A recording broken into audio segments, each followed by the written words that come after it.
In this video, we're going to look at how to use cell range to perform certain calculations. In particular, we're going to look at the sum and the average functions. This is Dr. Rajab and this is Tech Skills channel.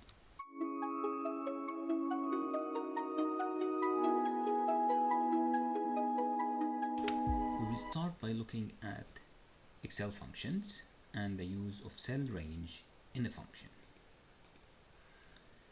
As you remember, the principles of any Excel formula will always made up of two components and always start with an equal sign.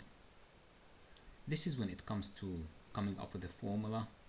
We have the operators and the operands.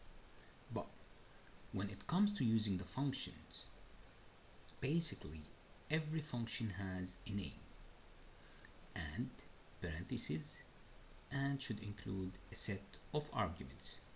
The number of arguments varies between one function and another. For example, here I have a function sum that gives the total. I'm adding values 1, 2, 3, 4, and 5 to give me 15. Here I'm saying sum a1, comma, b1, comma, c1. It means it will add the values in a1 and the value in b1 and the value in c1.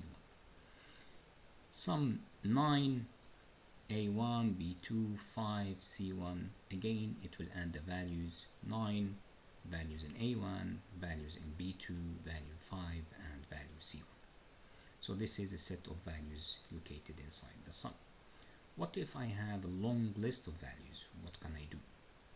Simply, in Excel, we have what is known as ranges. Excel range. And this is the range of cells. In this case, I'm saying the range of cell here covering starting from A1 all the way to B2.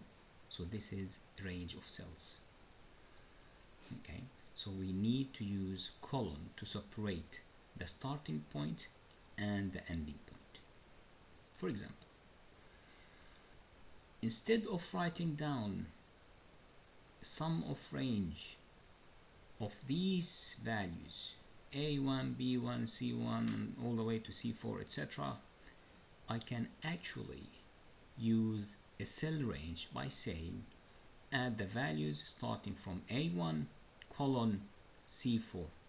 That means a cell from a1 starting point all the way to c4, and this is what we call cell range, and that's what we're going to see later on in the spreadsheet. Other functions that we're going to explore today: sum by taking range of cells to provide the total of values in cell range, and the average to calculate the average in range of cells. So heading on to the spreadsheet, I have calculated this list of items that I'm buying. Let's say I want to calculate my total cost. So I want to add all the values in the cost column. So first of all, let's write here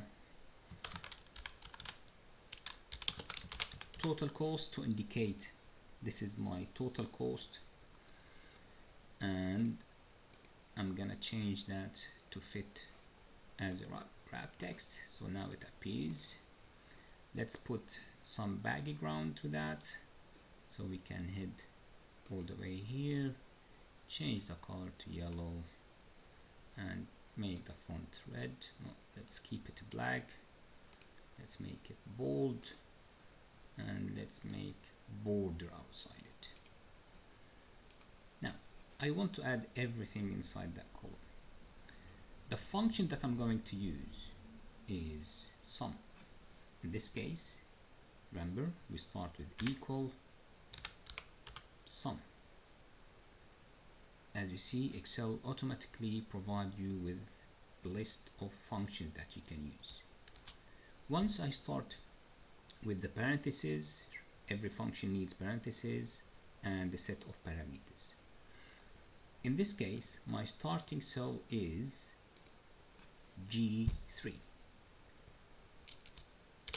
colon all the way to G12. What I did, I started with the first cell, I dragged all the way to G12, or you can actually just type it G3 all the way to G12. In this case, Excel will automatically select the cell range. I press enter. Excel will give me the total sum. As you see here, is actually showing me sum G3 to G12. Now I want to calculate the average cost. The second formula that we're going to use is the average cost. So let's say average cost. We're going to make it as a wrap text. Let's make it like this. You can move it upward a little bit, change the color to yellow. It's already black, bold, give it a total.